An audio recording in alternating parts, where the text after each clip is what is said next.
Welcome to today's cooking video. Today it's a firm favourite. We're going to try and make some cereal bars. It says skill easy. Let's find out. Okay, even though it's an easy recipe, there are quite a few ingredients you need to get ready. We've got porridge oats, quite a few dried fruits, got raisins, dried cranberries and apricots. It says that you can use chopped nuts, you don't need to use them though, and also sunflower seeds and pumpkin seeds, which I don't have, some ground cinnamon, milk. I'm going to use some oat milk, 1 egg, some runny honey and vanilla extract.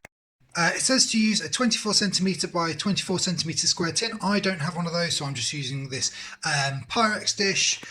We need something to measure our milk and then something to measure all our ingredients out. Preheat in the oven, 180 degrees. And remember, before you do anything in the kitchen, wash your hands.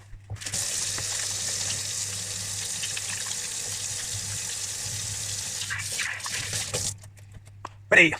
So we're now going to measure out some of the ingredients. We need 130 grams of rolled oats, porridge oats. So I just need to stop when that gets to 130. 122. Oh my goodness, look at that! Now we're going to go on to the dried apricots. Now, instead of using a knife, I'm going to use my scissors to cut them up. And there are loads of maths that we can do with these. So I've got 5 dried apricots, but if I've cut each one in half, how many pieces do I have now?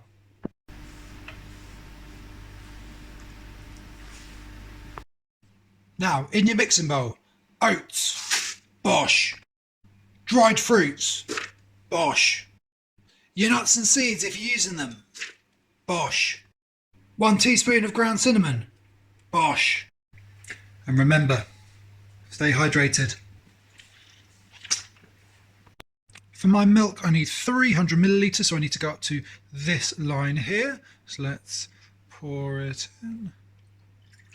You need to try and stay as level as possible with the measurements, because if you look up or look down, it might look like the milk is in a different place.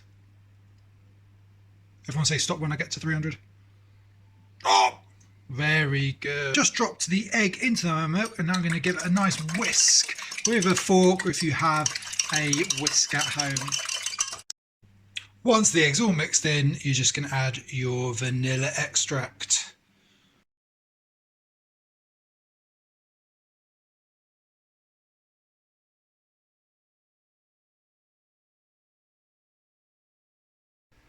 Now, the ingredients list included runny honey, but then the method didn't mention it.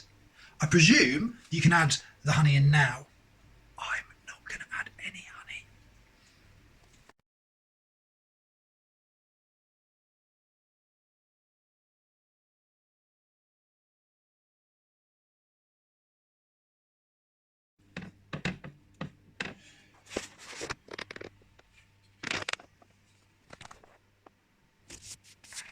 That's okay. So I've put it in the preheated oven. I'm going to leave it for 45 minutes and then check on it. And it gives me enough time to tidy everything up.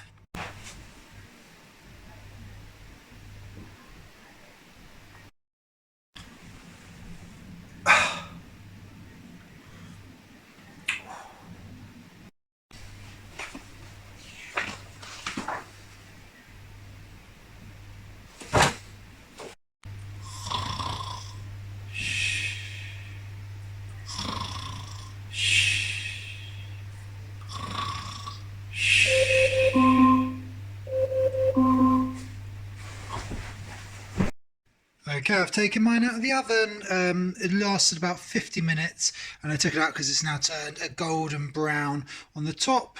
It's quite hot, so avoid touching it, and I'm just going to let it cool down for a little bit. So I've taken them out. I've got to say they look and smell absolutely delicious. They're a little bit soft, so I'm going to put them in the fridge just for a little while before eating. They look good, they smell good, but do they taste good? Delicious! So there we have it, how to make cereal bars at home. Enjoy.